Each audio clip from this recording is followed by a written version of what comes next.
것들 지금까지 함께 해주신 아버지 하나님의 사랑을 감사하며 특별히도 1년 중 은혜보다도 기쁘고 즐거운 한가위를 한 8일여 앞두고 있습니다.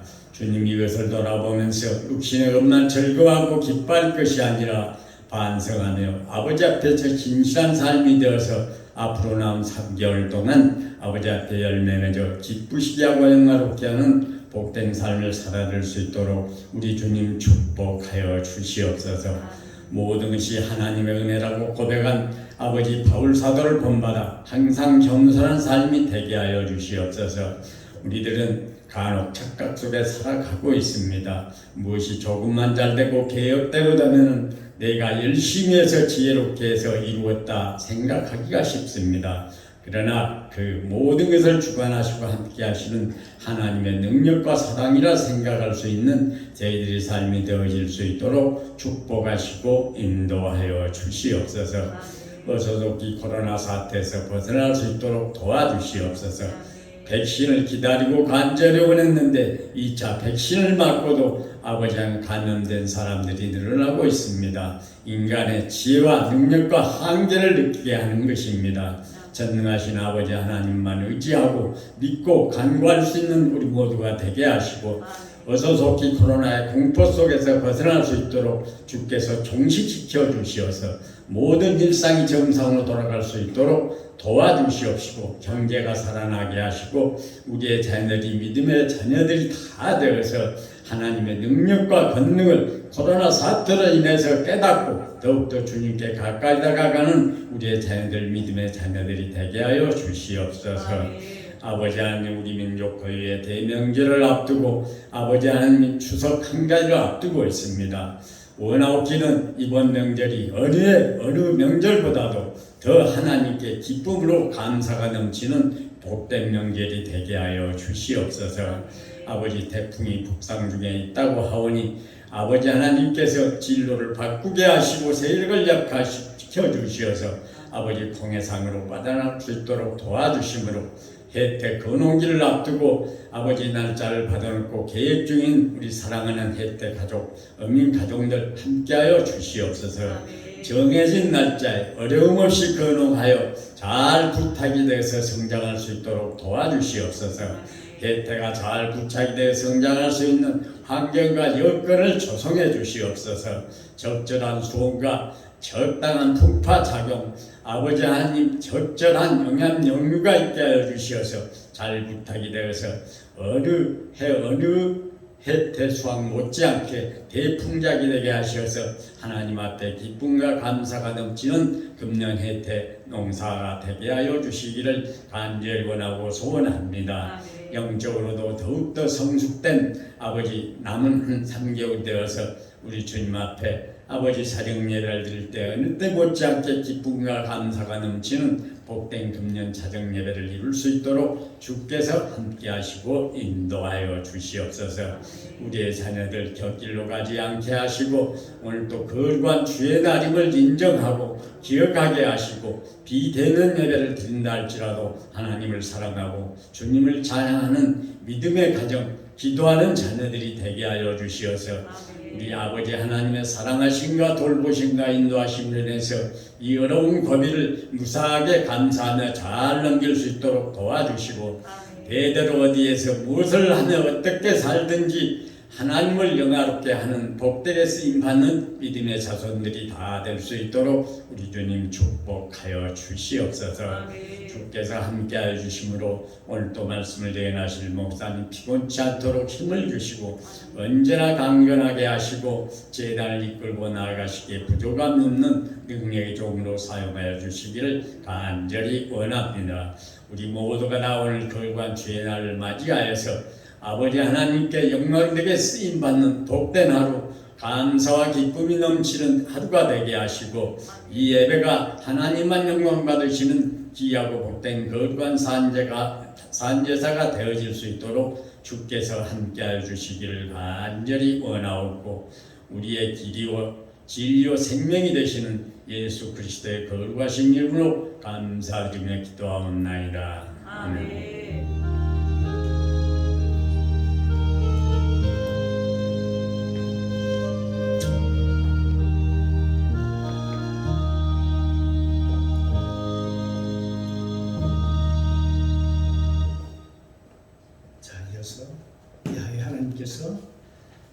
우리에게 주시는 축복의 말씀 보겠습니다.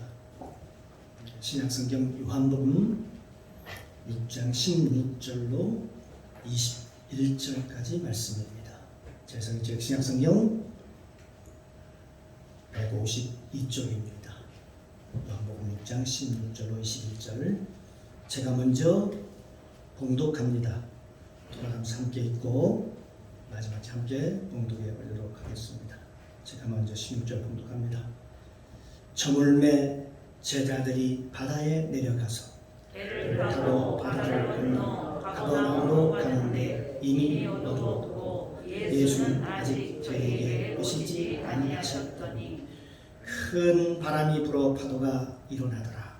제자들이 너를 저 시간쯤 가다가 예수께서 바다 위로 걸어 배에 가까이 오심을 보고 두려워하거늘 가라사대 내니 두려워 말라 하시는데 이에 비로소 배로 영접하니 배는 곧 저희 가려던 땅에 이르렀더라. 아멘. 할렐루야. 참 좋으신 아버지 하나님 은혜 감사합니다. 오늘도 복된 날 주시고 거룩한 날 주셔서 주님 앞에 나와 주님을 마음껏 찬송하게 하시고 또 주님의 이름으로 기도하게 하시고 또 주의 말씀을 믿음으로 받게 하시니 감사합니다. 오늘도 이 시간 말씀이 생명이오니 이 생명의 말씀을 믿음으로 받게 하여 주옵소서. 부족한 종 하나님의 말씀을 대언고자 합니다. 성령님 도와주시옵소서. 가르쳐 주옵소서. 오늘도 이 시간 모든 것을 성령께 의지하며 예수 그리스도의 이름으로 감사드리며 기도드리옵나이다. 아멘. 할렐루야. 우리 옆에 분과 인사합니다. 주의 이름으로 사랑합니다. 주의 이름으로 축복합니다. 당신은 하나님의 축복의 사람입니다. 아멘이십니까? 할렐루야. 오늘 이 시간 주님의 은혜가 저와 여러분 가운데 충만하게 임재하시기를 주님의 이름으로 축복합니다. 오늘 함께 나눌 말씀의 제목은 오병이어와 무리를 걸으시는 기적이라는 제목을 가지고 함께 은혜를 나누려고 합니다. 오늘 본문을 보면 예수님께서 무리를 걸으셨다라고 말씀하고 있습니다. 사람이 무리를 걷는다고 하는 것은 사람이 할 수 있는 일이 아닙니다. 인간이 할 수 있는 일이 아닙니다. 그건 불가능한 일입니다.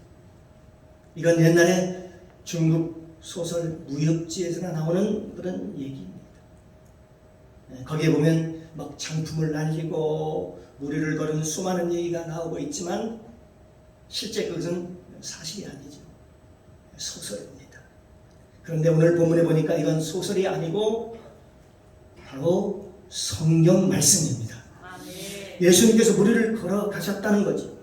제자들이 그 모습을 보고 유령인가 해서 두려워합니다. 그걸 보고 막 두려워 떨 때에 예수님께서 말씀하십니다. 두려워 말라. 내니 두려워 말라. 안심하라. 내니 두려워 말라 하며 그 제자들이 탔던 배에 올라오는 것입니다. 그런데 이 짧은 내용 속에서 예수님께서 말하고자 하는 내용은 과연 무엇이었을까요? 바로 그 이전에 내용이 뭐가 나오지요? 바로 앞에 보면 오병이어의 기적이 나오지요. 하나님께서 떡덩이 5개와 물고기 2마리로 5,000명을 먹이고 남는 놀라운 역사를 행하는 것이죠. 예수님을 통해서 말입니다. 그리고 그 다음에 나오는 얘기가 오늘 본문에 나오는 얘기죠. 바로 바다 위를 무리를 걸으시는 예수님의 그 기적 사건이 나옵니다. 여기에서 성경이 말하고 싶은 것은 뭘까요? 딱 한 가지입니다. 예수님께서 무리를 걸으셨다는 얘기를 하고 싶어서 하는 얘기일까요? 아닌 것입니다. 또 5,000명이나 더 되는 수많은 사람들이 떡을 배불리 먹었다는 것을 말하고 싶어서 이 내용을, 성경 내용을 기록하는 것일까요? 그것도 아닌 것입니다. 이 내용의 목적은 뭘까요? 바로 예수 그리스도께서 하나님이시라는 사실입니다. 바로 지금 그 얘기를 하려고 합니다. 하나님은 사람이 아니고 하나님이시다. 이 얘기를 하려고 하는 것입니다. 그 예수님께서 전지전능하시고 떡덩이 5개와 물고기 2마리로 5,000명을 넘는 수많은 사람들을 먹이고 12방울이나 더 거두는 그런 능력의 소유자일 뿐만 아니라 물을 걸으시고 풍랑을 잠잠케 하시는 권위자, 다시 말하면 만물의 통치자, 만물의 주권자라는 것을 오늘 본문에서 말씀하고 있는 것입니다. 즉 예수님은 어떤 분이신가, 누구신가 하는 것이죠. 예수 그리스도는 하늘과 땅과 세계를 지으셨을 뿐만이 아니라, 창조주일 뿐만이 아니라 그분이 만물을 다스리는 주권자임을 오늘 성경은 우리에게 말씀하고 있는 것입니다. 그리고 그 뒤에 나오는 얘기가 바로 예수님께서는 자신에 대해서 나는 생명의 떡이니 라고 하면서 생명의 떡에 대해서 자세하게 말씀하고 있습니다. 요한복음 6장 27절에 보면 썩는 양식을 위하여 일하지 말고 영생하도록 있는 양식을 위하여 하라. 이 양식은 인자가 너희에게 주리니 인자는 아버지 하나님의 인치신 자니라. 이렇게 기록하고 있습니다. 하나님이 인치시면서 인자가 너희에게 양식을 준다. 그렇게 기록하고 있습니다. 그러면서 그 생명이 뭐냐? 그 생명이 바로 요한복음 6장 51절에 보면 예수님께서 말씀하셨습니다. 나는 하늘로서 내려온 산떡이니, 나는 하늘로서 내려온 산떡이니 사람이 이 떡을 먹으면 영생하리라. 나의 줄 떡은 곧 세상의 생명을 위한 내 살이로라 하니라. 아니 예수님께서 우리에게 말씀하시면서 뭐라고 얘기하냐면 내가 너에게 생명을 줄 텐데 그 생명이 뭐냐? 바로 내 살과 내 피라는 겁니다. 여러분 이해가 되십니까? 예수님께서 하신 말씀을 이해하지 못하는 사람은요 오해했습니다. 나를 잡아 먹으라. 그리고 내 피를 마셔라. 그러니까 사람들이 저게 무슨 소리지? 이해를 하지 못하는 거예요. 그러면서 사람들이 수군거리기 시작합니다. 도대체 저 사람이 지금 무슨 얘기를 하고 있는 거야? 그러면서 요한복음 6장 41절 이하에 보면 자기가 하늘로서 내려온 떡이라 하심으로, 지금 예수님께서 자기가 본인이 하늘로서 내려온 떡이라 하심으로 유대인들이 예수에 대하여 수군거려 가로되 이는 요셉의 아들 예수가 아니냐? 그 부모를 우리가 아는데 제가 지금 어찌하여 하늘로서 왔다고 하느냐? 예수께서 대답하여 그렇게 얘기할 때 예수께서 대답하여 가라사대 너희는 서로 수군거리지 말라고 얘기하고 있습니다. 다시 말하면 영적인 진리를 아는 사람들은, 알지 못하는 사람들은 모르니까 수군 이해하지 못하니까 수군거리기 시작을 합니다. 그런데 그 수군거리는 사람들이 바로 어떤 사람들이었냐면 바로 그 당시에 율법을 잘 아는 사람들, 율법주의자들이었다는 것입니다. 그 율법주의자들은 자기가 이해가 되지 않고 이 말이 무슨 말인가 깨닫지 못하니까 계속해서 수군거리기 시작을 합니다. 그런데요, 그게 최초의 그 수군거림의 그 시작이 어디에 나오냐 하면 창세기에 보면 노아의 아들들이 나오죠. 셈과 함과 야벳이라는 아들이 나옵니다.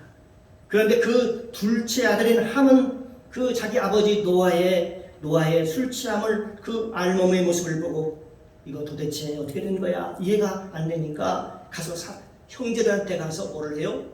수군수군하면서 자기가 본 것과 자기 들은 것을 그리고 여러 가지 아버지의 허물을 막 밖으로 들춰냅니다.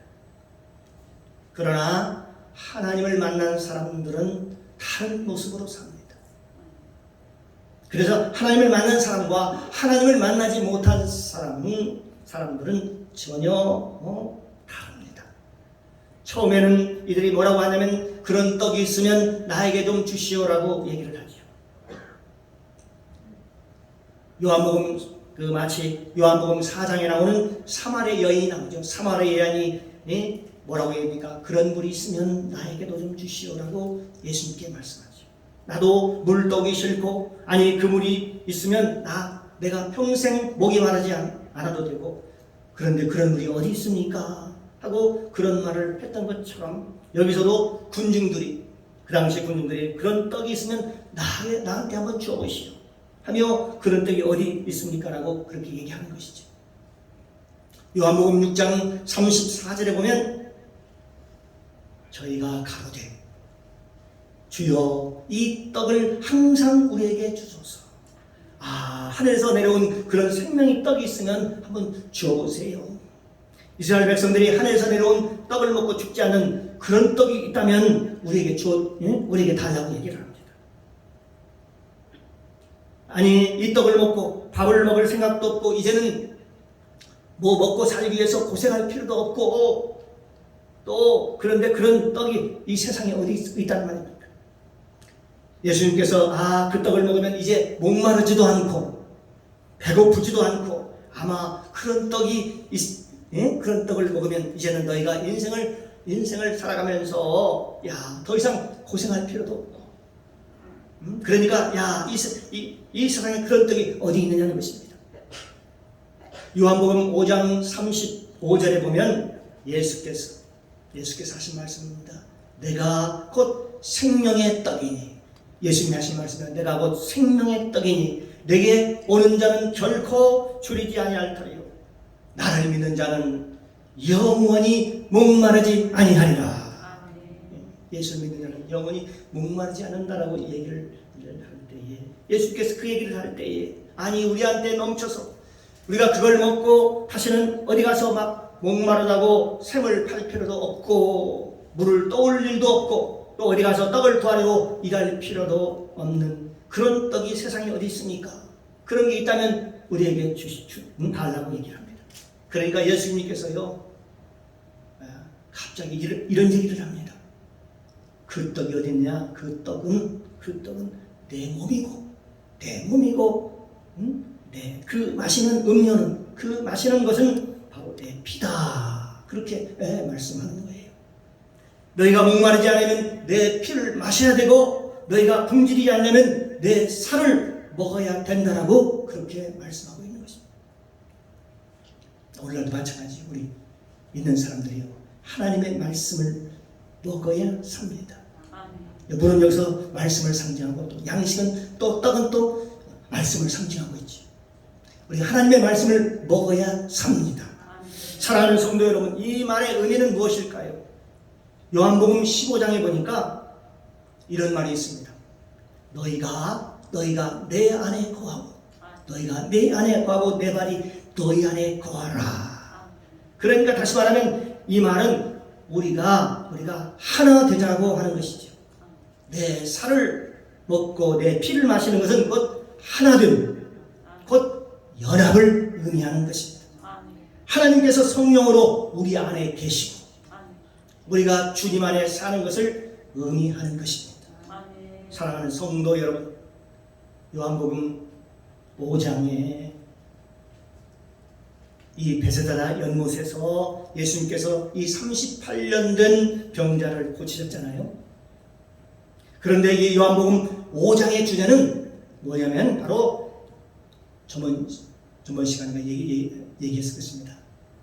5장의 주제는 어떤 것일까요? 안식이라는 주제입니다. 안식. 진정한 안식이 뭐냐? 충분한 안식은 38년 된 병자의 안식은 그가 그 병에서 노임을 받는 것이 그게 참 안식입니다. 병자는요 그 병에서 노임을 받는 것, 그 병이 고쳐지는 것을 참 안식이라고 합니다. 그래서 주일날 와서 예배를 드리는 게 그게 참 안식이 아니고 우리가 할렐루야하고 하나님을 찬양하고 하는 것이 참 안식이 아니고 하나님을 부르는 게 안식입니다. 오늘도 하나님을 찾는 게 안식입니다. 하나님을 찾아서 하나님이 내 안에 들어왔을 때 그때 참 안식이 있거든요. 그가 지금 38년 동안 오랫동안 그 병을 앓고 그 병에 포로가 되어서 정말 지금 견디지 못하는 거예요. 정말 힘들어하는 거예요. 베데스다 연못에 그 행각 다섯 있고 거기 수많은 사람들이 물이 동할 때마다 거기 들어가서 자기가 치료함을 받아서 자유함을 얻으려고 애쓰는 모습을 봅니다. 그런데 거기에 자유함이 진정한 자유함이 없었습니다. 사랑하는 성도 여러분, 38년 동안 그 고통을 가지고 그가 얼마나 힘들었을까요? 그런데 그에게 진정한 안식은 뭘까요? 거기에서 그 병에서 해방되는 것입니다. 그 병에서 노임 받는 것입니다. 그럼에도 불구하고 어떻습니까? 바리새인들은 왜 안식일날 고쳤느냐? 왜 안식일날 걸어가느냐? 자리 들고 걸어가느냐? 왜 안식일날 치료를 했느냐? 하면서 자꾸 그 얘기를 하는 겁니다. 다시 말하면 그들은 자꾸 형식을 가지고 얘기를 합니다. 그래서 예수님께서 5장에서 우리에게 말씀하시는 것이죠. 하나님과 내가 하나인데 이제는 너희가 내 안에 참여하였구나. 너희와 내가 하나가 되었구나. 하나됨을 성경에서 의미하는 것이죠. 오늘 본문에 아주 구체적으로 얘기하고 있습니다. 예수님께서 말씀하십니다. 내가 하늘에서 내려온 떡이다. 그러니까 내 떡을 먹고 내 피를 마시는 자는 우리와 함께 연합할 수 있다는 것입니다. 여기서 오병이의 기적과 바다 위를 걸으신 그 전능하신 그 하나님, 그 전능하신 하나님이 이제는 우리 안에, 저와 여러분 안에 들어오시겠다는 겁니다. 할렐루야. 그 전능하신 하나님이 우리 안에 들어오셔서 우리와 연합하면 우리가 이 생을 살아갈 때 목마르거나 배고프거나 무엇을 먹을까 무엇을 마실까 염려하지 않고 인생을 당당하게 살아갈 수 있다라고 성경은 우리에게 말씀하고 있는 것입니다. 가장 중요한 것은 예수 그리스도를 너희가 나의 주인으로 모셔라는 것입니다. 이 말은 나는 떡이고 내 피는 내 음료니 너는 먹고 살과 피로 나와 섞자. 너와 내가 하나가 되자. 그런 의미이지요.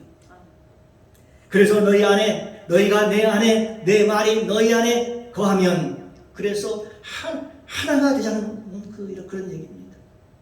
예수 그리스도가 이 세상에 육신이 되어 오셨지만, 말씀이 육신이 되어 우리 가운데 오셨지만 그리스도 안에는 누가 있었을까요? 그리스도 안에는 하나님이 계셨습니다.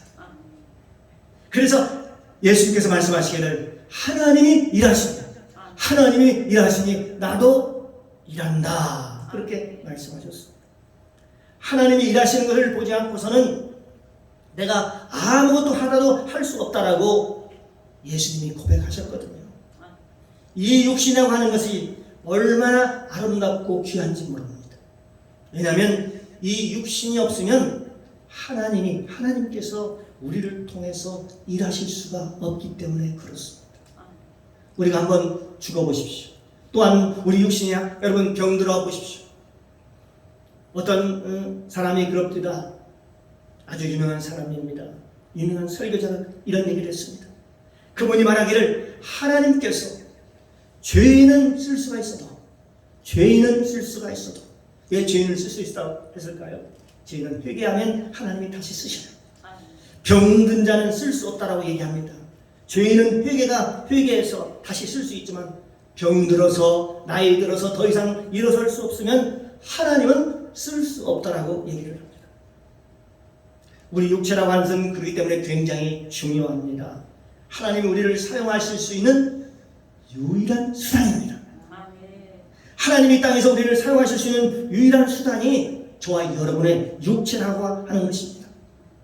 그렇기 때문에 우리 몸이 그렇게 중요하죠. 우리 몸이 성전이라고 얘기하지 않습니까?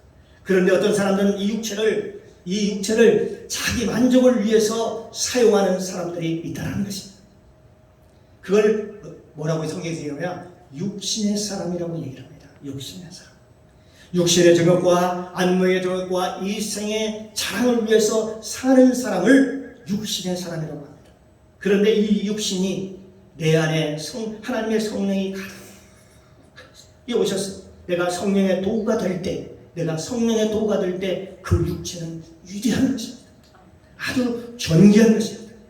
내 육체가 하나님의 도구가 될 때 성경은 우리에게 말하기를 의의 도구라고 얘기를 합니다. 우리 육체가 다 의의 도구라고 얘기합니다. 그래서 하나님께서 우리에게 말씀하시길, 너희가 이 땅에 살면서 불의의 도구로 사용되지 말고 의의 도구로 사용하라고 말씀하고 있는 것입니다.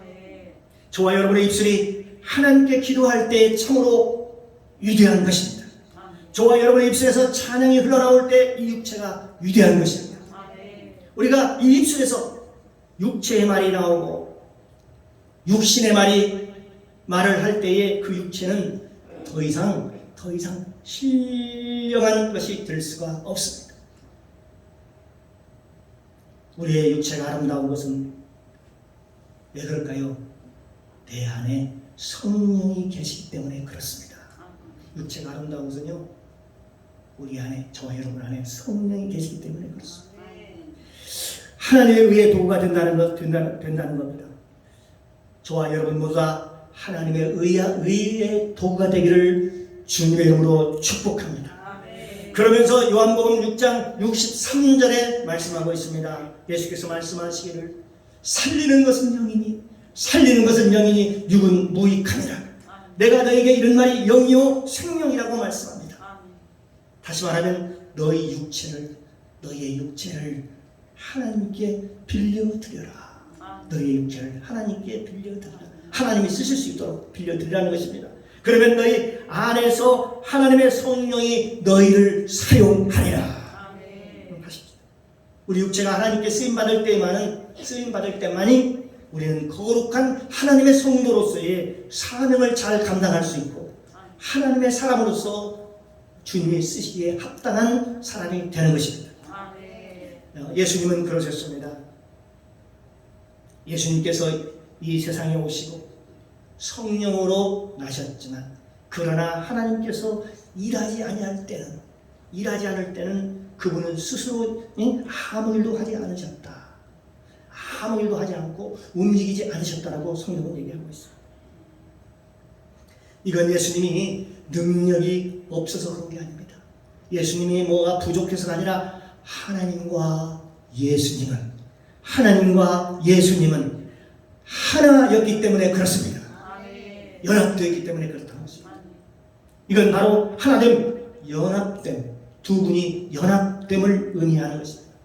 그런데 예수 그리스도 안에서 너희가 하나 되라. 그러니까 그때부터 사람들이 놀랍게도요, 하나 되라고 얘기를 하니까 사람들이 떠나기 시작한다는 거예요. 이게 어떻게 보면 마지막 때와 같지 않습니까? 마지막 때와 같이 말합니다. 그때부터 많은 사람들이 예수님을 떠납니다. 예수님을 떠나갑니다. 요한복음 6장 66절에 보면, 그러므로 제자 중에 많이 물러가고, 여기다 제자들, 가까이 있는 제자들도 물러갔다라고 얘기합니다. 다시 그와 함께 다니지 아니하더라. 예수님과 함께 예전에는요, 기적을 보고 막 쫓아다니고 막 그러더니만, 너희가 하나 되라. 너희가 하나 되라. 그렇게 얘기하니까요, 하나씩 둘씩 다 떠나갔다라고 얘기를 했어요. 그렇습니다. 예수님을 그때부터 많은 사람들이 그를 떠나고 그와 함께 다니지 않았습니다. 예수님을 여러 번 만났던 사람들, 예수님께 치료받았던 사람들, 안중뱅이가 걸어서 건강하게 되었던 사람들, 전에는 소경이었으나 고침을 받았던 사람들, 전에는 문둥병자였으나 예수님을 만나 온전한 회복이 되었던 사람들, 아마 그 떠나는 그 무리 속에는 이런 사람들이 많이 들어있을 거라고 봅니다. 예수님을 만나서 은혜도 경험합니다. 기적도 체험합니다. 하나님의 역사를 경험한 수많은 사람들이 예수 내 피를 마시고 내 살을 먹으라고 할 때에 많은 사람들이 그리스도를 떠났다라고 성경은 얘기하고 있는 것입니다.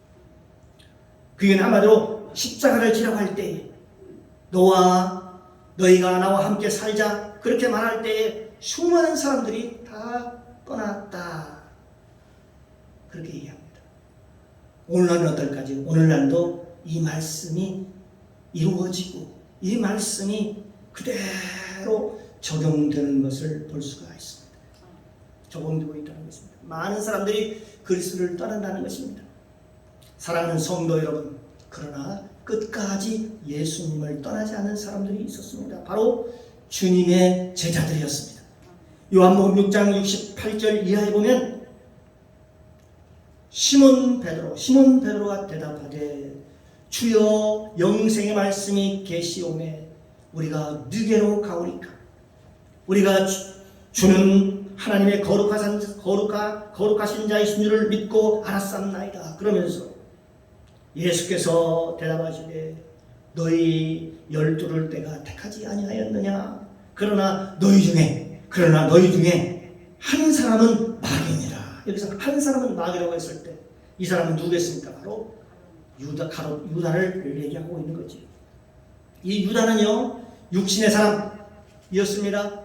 돈깨를 맡은 사람, 언제나 돈에 물질에 관심이 많았던 사람, 그리고 마리아가 그리스도 예수에게 향유를 부어서 머리에 부을 때 왜 너는 그 많은 돈을 그렇게 허비하느냐라고 그렇게 얘기하면서 그걸 팔아서 가난한 사람들에게 나눠 주었으면 얼마나 좋겠느냐라고 얘기합니다. 한마디로 그리스도에게 향한 그 마리아의 마음을 유다가 전혀 이해하지 못한 것이죠. 늘 뭐로 어떻게 봤을까요? 그 육신의 눈으로, 영적인 눈으로 보지 않고요, 늘 육신의 눈으로 바라봤던 그 유다. 그런데 예수님께서는 그 한 사람을 뭐라고 얘기합니까? 그 한 사람은 마귀니라 그렇게 말씀하고 있습니다. 다시 말하면 그 유다 안에 세상의 영이 있었다는 거죠. 그 한 사람이 마귀다 그렇게 얘기하는 것이죠. 사랑하는 성도 여러분, 우리가 그리스도를 나의 주로 영접하기 위해서 우리가 어떻게 해야 되느냐 하는 거예요. 과연 구원은 어떻게 이루어지는가입니다. 성도들이 어떻게 구원을 받습니까? 어떻게 구원을 받습니까? 예수 믿으면 다 구원을 받지요. 그래요. 그러면 예수 믿고 그렇게 구원을 받았으면 그러면 다 천국 갑니까? 그러면 그 다음부터는 어떻게 되지요? 라고 물었을 때 글쎄요, 천국에 갈 것 같기도 하고 가지 못할 것 같기도 하고 그렇습니다 라고 대답하는 사람이 있다는 것입니다. 어떻게 하나님 나라에 들어갑니까? 그러면 물과 성령으로 거듭나야지 그렇게 얘기를 합니다. 물과 성령으로 거듭나면 다 천국에 갑니까? 물어봅니다. 그건 하나님이 알아서 할 일이죠. 이렇게 얘기를 하더라고요. 어떤 사람은 구원에 대한 그 분명한 대답을 하지 못하고 어떤 때는 이랬다 저랬다 하면서 말하기도 합니다. 과연 구원의 과정은 없는 것인가요? 성경에 분명히 있는데 여러분 모세오경에 보면 이 구원의 과정이 분명히 잘 나와 있습니다. 또 예수님께서 분명히 말씀하고 계십니다. 구원은 교회에 나오고 예수 그리스도를 구주로 믿으면 모두 다 구원을 받습니다. 이것은 성경에 기록된 내용입니다. 그것이 어디에 나오냐? 어디에 나올까요? 구약성경 출애굽기 12장에 보면 12장에 6월절 어린 양이 나와 있습니다. 여러분 어저께까지만 해도 허랑방탕하게 죄를 지었던 사람들, 어저께만 해도 술 도관에 빠진 그런 사람들도 저 모세가 얘기를 합니다. 말하기를 너희들 저 문설주 무지방에 피가 발라진 그 집에 들어가라. 그리하면 너희들이 산다. 그렇게 하면서 그 당시 문설주와 인방에 피를 바른 그 집에 들어간 사람들은요 다 그날 밤에 다 살았습니다. 그러니까 어제까지 술에 찌들어 술에 방탕한 사람들도 일단은 살았어요. 일단. 아니면 어저께까지 사기치고 그랬던 사람들도, 하나님을 배신하고 그랬던 사람들도 문설주 무진방에 피를 바르는 곳에 들어가면 일단은 사는 거예요. 일단은 말입니다. 그래서 너희가 주의 이름을 부른 자마다 구원을 받으리라 하는 말씀이 여기에서 이루어지는 거지요. 우리가 전도에서요, 교회에 나오면, 처음 나오면 일단은 여기서부터 구원이 시작이 되는 거예요.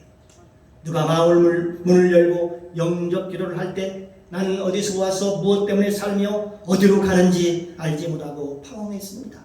그러나 오늘부터는 예수 그리스도를 나의 구주로 영접하고 이제 내가 새 사람이 되겠습니다. 하나님의 말씀대로 살겠습니다. 이렇게 고백하면, 이렇게 따라 고백하면 구원받는다고 하니, 아니 그렇게 쉽게 구원을 받을 수가 있나, 그렇게 생각할 수 있지. 그런데 세월이 지나서요, 하나님의 말씀을 깨닫고 나니까 여러분, 6월절 어린 양이 집에 들어오면 누구나 무슨 죄를 지었든지 무슨 일이 있었든지 그 집에 들어가면 너희가 산다. 일단 문설주와 인방에 피를 바르고 그 집에 들어가라. 모세가 얘기했잖아요. 너희들 저 집에 들어가면 너희가 산다. 너희가 산다. 그 말을 믿고 그 집에 들어간 사람들은요, 그날 밤에 다 살아났어요. 살았어요. 그날 밤에 다 살아난 거예요. 그런데 그 살아난 사람들이 이제 이렇게 이제 어떻게 살아야 되지요? 그 사람들이 들어가서 나오지 않고 그냥 그 집에서 그냥 살아야 되느냐? 아니면 그날 살았으니까 나도 싫어. 우리 돈도 있고 농사지을 전답도 있으니까 그냥 애굽에서 눌러 살래. 그냥 여기서 눌러 나 살 거야. 그래서 만약에 구름기둥과 불기둥으로 인도함을 받아서 홍해수를 건너지 않았다면 그는 그날 살아났을지라도, 그 문설주 문인방에 들어가서 그날 살아났다 할지라도 삶에 별 의미가 없는 거지요. 그래서 성경은 우리에게 말씀하고 있는 거예요. 그래서 물과 성령으로 거듭나지 아니하면 하나님의 나라에 들어갈 수 없느니라. 그래서 그 다음에 애굽에서 나와서, 거기서 나와서 6월절 날 그날 살아난 후에 어디로 가면 다 나와서 홍해바다에 홍해를 건너게 되잖아요. 그래서 물과 성령으로 거듭나지 않으면, 바로 그 얘기는요, 물과 성령으로 거듭난다는 얘기는 바로 어떤 얘기냐, 홍해바다를 건넌다는 것을 의미합니다. 물과 성령으로 거듭나지 않으면 하나님의 나라를 볼 수 없느니라. 그래서 홍해바다에서 모든 사람들이 다 세례를 받고 구름기둥과 불기둥으로 인도함을 받아서 홍해바다를 지나서 이제는 하나님께 예배드리는 새로운 나라로 들어가게 되는 것입니다. 그런데 거기서 시내산에 도착해서 시내산 아래서, 여러분 출애굽기 24장에 보니까 거기에서 예수님의 핏부림이 있습니다. 그러니까 이스라엘 백성들이 번제와 화목제를 드리는데 그 번제와 화목제를 드린 그 피를 가지고 양푼에 담아다가 그 반절은 그 제단에 뿌리고, 이 번제단에 뿌리고, 그 반절은 어떻게 했어요? 확 백성들에게 그 피를 그냥 확 뿌리는 거예요. 그 백성들이 그 산 아래서 그 화목제와 번제의 그 핏부분을 받고 나니까 온 백성들이 머리부터 발끝까지 핏부림을 흠뻑 받았습니다. 그래서 사람들이 거기서 하나님을 만나게 되는데 그들이 하나님을 만나 하나님을 뵙고 하나님과 함께 먹고 하나님과 함께 마셨더라. 그렇게 기록하고 있습니다. 그런데 그게 얼마나 큰 충격적인 사건이냐면요, 창세 이후로 에덴 동산에서 쫓겨난 뒤로 하나님을 한 번도 만난 적이 없고, 한 번도 본 적이 없고, 한 번도 만난 적도 없고, 하나님 앞에서 먹고 마신 적이 없는데 여기 최초로 출애굽기 24장에 나오는 거예요. 하나님을 뵙고 하나님 앞에서 먹고 마시고 그들이 함께 하나님과 함께 살았다라고 기록하고 있습니다. 그 모습이 얼마나 아름다운 모습입니까? 그게 얼마나 아름다운 거예요. 출애굽기 24장 5절에서 11절에 보면, 제가 천천히 읽겠습니다. 잘 들으세요.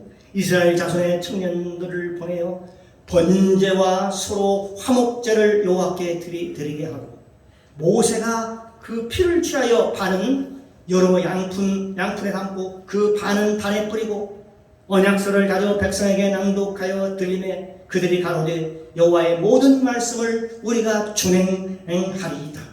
모세가 그 피를 취하여 백성들에게 뿌려 가로되 이는 여호와께서 이 모든 말씀에 대하여 너희와 세우신 언약의 피니라 라고 하면서요, 여기 보면 하나님 이스라엘의 존귀한 자들에게 손을 대지 아니하였고, 그들은 핏분을 받은 그들은 하나님을 보고 하나님을 뵙고 하나님과 함께 먹고 함께 마셨더라, 그렇게 기록하고 있습니다.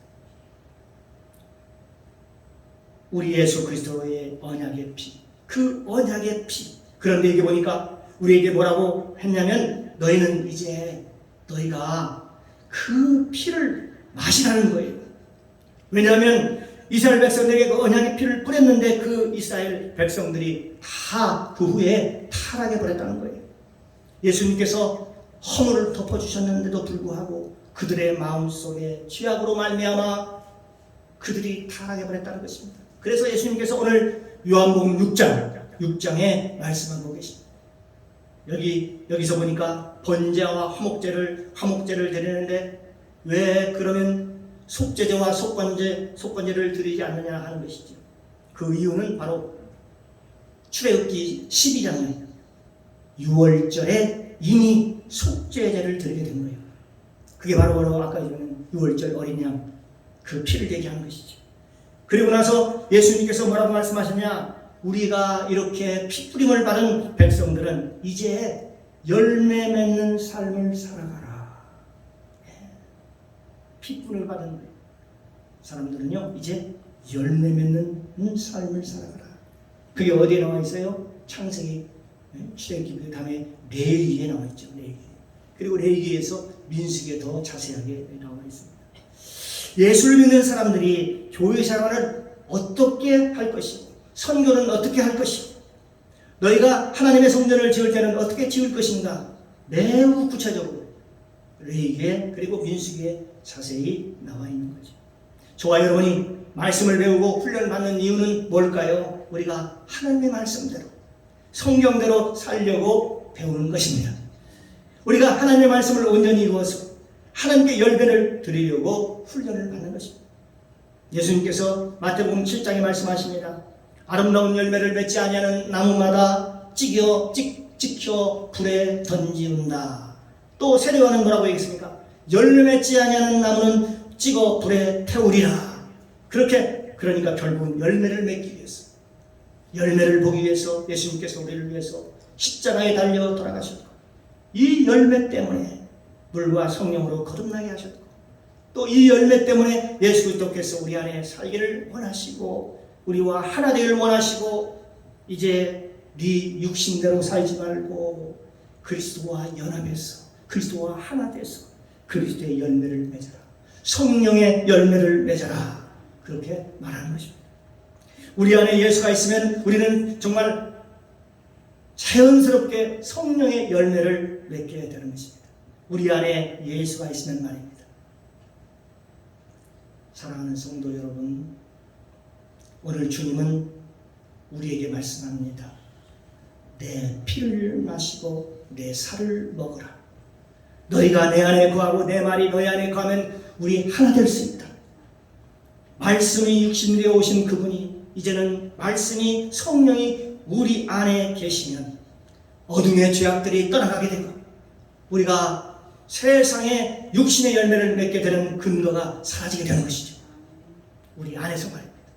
근거가 사라져야 하나님의 말씀대로 살아가게 되는 것이죠. 예수께서 이 세상에 육체로 오셔서 그 마음에 예수 안에 하나님만이 가득했듯이 저와 여러분의 심령에 오직 성령이 충만하시기를 주님의 이름으로 축원합니다. 오직 저와 여러분 안에, 우리 안에 성령님만이 충만하시기를 우리 구주 예수 그리스도의 이름으로 간절히 축원합니다.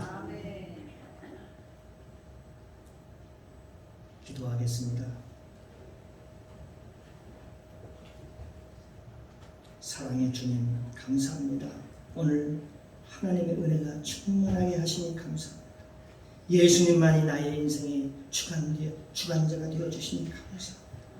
예수님이 하나님과 하나가 되어 오병이어의 기적과 무료를 걸으시는 수많은 기적을 베풀어 주셨듯이 우리도 우리 안에 계신 성령님과 연합하여 하나됨으로 주님의 뜻에 합당한 뜻을 이루게 하옵소서. 또한 주님보다 더 큰 일을 할 수 있고 사람이 할 수 없는 일을 할 수 있도록 도와주옵소서. 감사드리며 예수님의 이름으로 기도드리옵나이다. 아멘.